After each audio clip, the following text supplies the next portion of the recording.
राष्ट्रवादी Congress party Maharashtra में BJP, Eknath Shinde और अजीत पवार ने न सिर्फ उद्धव ठाकरे को धूल चटाई बल्कि कई नेताओं के करियर को भी खत्म कर दिया।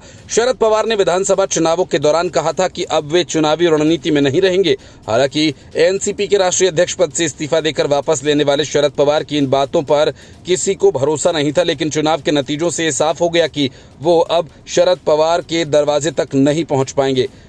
कहते हैं कि शरद पवार ने ही बीजेपी को सत्ता से दूर रखने के लिए एमवीए बनाई थी, लेकिन इसमें उद्धव ठाकरे को शामिल करने में बड़ी भूमिका निभाने वाले संजय राउत की सियासी दुकान भी खतरे में पड़ गई। संजय राउत चुनाव नहीं लड़े, वे राज्यसभा के दरवाजे से संसद में आते रहे, लेकिन हालात अब ऐसे हैं कि संजय राउत फिर से राज्यसभा का मुंह नहीं देख पाएंगे। इसके लिए उन्हें उद्धव ठाकरे का साथ छोड़कर एकनाथ शिंदे या बीजेपी के साथ शामिल होना पड़ेगा। यही हाल प्रियंका चतुर्वेदी का है, जो कांग्रेस छोड़कर उद्धव ठाकरे के साथ राज्यसभा सांसद बनने के लिए ही आई थी, लेकिन अब उद्धव ठाकरे की ताकत किसी को राज्यसभा में नहीं पहुंचा पाएगी। एमवीए 50 से कम सीटों पर सिमट कर रह गई। महाविकास अघाड़ी की इस विफलता के कारण शरद पवार, संजय राउत और प्रियंका चतुर्वेदी को अपने दम पर अपना राज्यसभा कार्यकाल भी नहीं मिलेगा। आमतौर पर महाराष्ट्र से राज्यसभा में जाने के लिए 43 सीटों का कोष तय है। इस लिहाज से एक के नाम पर आम सहमति बन सके और क्रॉस वोटिंग न हो। शरद पवार और प्रियंका चतुर्वेदी को 3 अप्रैल 2020 को 6 साल के कार्यकाल के लिए राज्यसभा के सदस्य के रूप में चुना गया था। उनका कार्यकाल 3 अप्रैल 2026 को समाप्त हो जाएगा। वहीं संजय राउत 1 जुलाई 2022 का राज्यसभा के लिए निर्वाचित हुए थे और उनका कार्यकाल 22 जुलाई 2028 को समाप्त होगा। महाराष्ट्र की 288 सदस्यीय विधानसभा के चुनाव परिणामों की घोषणा के बाद भाजपा 132 सीटों के साथ सबसे बड़ी पार्टी है।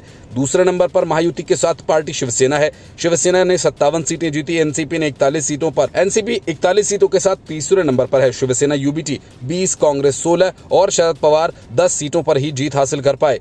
राजनीतिक समीकरणों और इन दलों की विधानसभा में स्थिति को देखते हुए दोनों पार्टियों के लिए इन नेताओं को फिर से राज्यसभा भेजना बेहद कठिन हो गया। शरद पवार ने पहले ही घोषणा कर दी थी कि ये उनका राज्यसभा में अंतिम कार्यकाल होगा। वहीं प्रियंका चतुर्वेदी और संजय राउत के पुनर्निर्वाचन की संभावनाएं भी राजनीतिक परिस्थितियों के कारण कमजोर हो रही हैं। महाराष्ट्र में भाजपा के नेतृत्व वाले गठबंधन की भारी जीत ने राज्यसभा में भी बहुमत हासिल करने की उनकी उम्मीदों को बढ़ा दिया।